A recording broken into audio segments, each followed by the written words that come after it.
And we're back to talk more with survivor Elizabeth Smart. Her book is called My Story.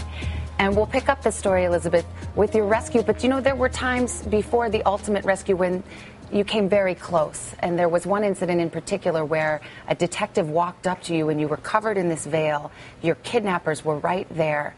And if you could just explain to people how, in your mind, how afraid you were that you weren't able to cry for help. Because I think people really need to understand what it was like to be in your shoes. I think it's really important to realize that I was just 14. And yes, looking back, you think, well, why didn't she run? Why didn't she say something? There was a police officer right there. I mean, that is very easy to say looking back and not being in that situation right now.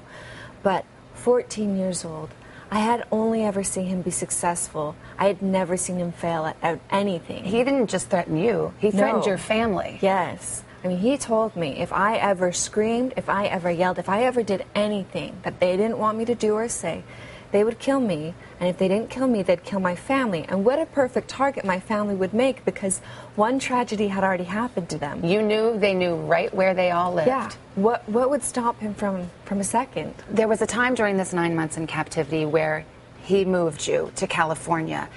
This is the part that really struck me in the book. You outsmarted him, and you, through a series of, I don't even know how to explain it. You have to read the book to see, but you were able to convince him to go back to Salt Lake because you knew that was your best chance of rescue. Well, I hadn't been found in California, and they started talking about new places to go, like New York and Boston, and all I could think of was, if I wasn't found here, there's no way I'm going to be found anywhere else. I have to get back to Salt Lake. So I thought about what he did and how he got away with what he did, and I decided to try it myself. And so you got him to go back to Salt Lake. There you were in the Walmart. You had just looked at some missing children's posters. This really got me. You said that he told you they're not looking for you anymore. You walked outside, and tell us what happened next. I remember we were walking up State Street when all of a sudden all these police cars drove up and jumped out of their cars and came and surrounded us. And they started asking all of us questions. And I was really, really scared to answer because I had lived with threats every single day. And I can tell you that words are stronger than physical chains, and I've had both, so I know. But they were asking me questions, but I was just too scared to answer until finally the police officer separated me from my two captors, and they started asking me, "Are you Elizabeth Smart? Well, if you are, do you know that your family misses you so much, and they love you so much, and they have never given up on you?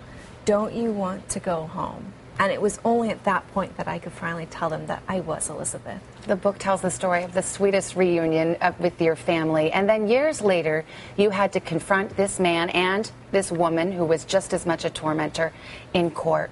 What was it like to look him in the eye one last time?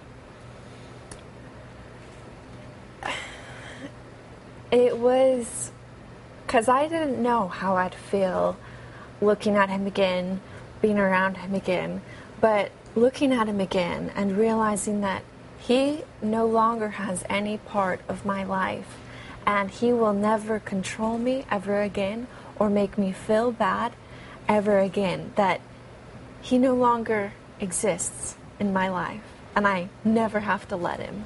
Your mom gave you a wonderful piece of advice that has really helped you. Can you share it with everybody? Yes, it was the best piece of advice I'd received, so I'd love to share it.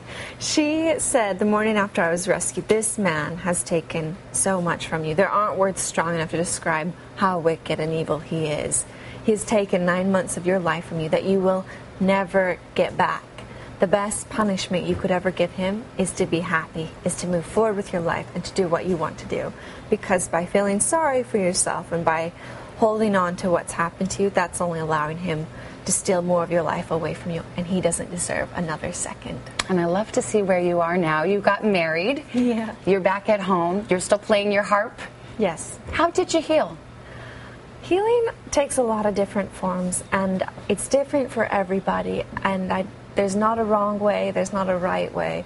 And for me, I've had lots of different therapies or healing. I mean, music has played a huge part in my life. I've played the harp since I was 5, and if you've ever listened to the harp, you know it's just about the most relaxing instrument. So that's been a huge part. My family, I couldn't ask for a better family. I have the best family in the world, and I have loved horseback riding my whole life. My grandpa, Smart, and I were very close, and we used to go out riding a lot, and although he's passed away, riding is still a part of my life. Well, Elizabeth Smart, it's such a joy to talk to you. I'm glad your story has such a happy ending, and you've been a wonderful advocate as well, the Elizabeth Smart Foundation. You're helping others. Thank you for being here. The book, once again, is called My Story. Thank you so much.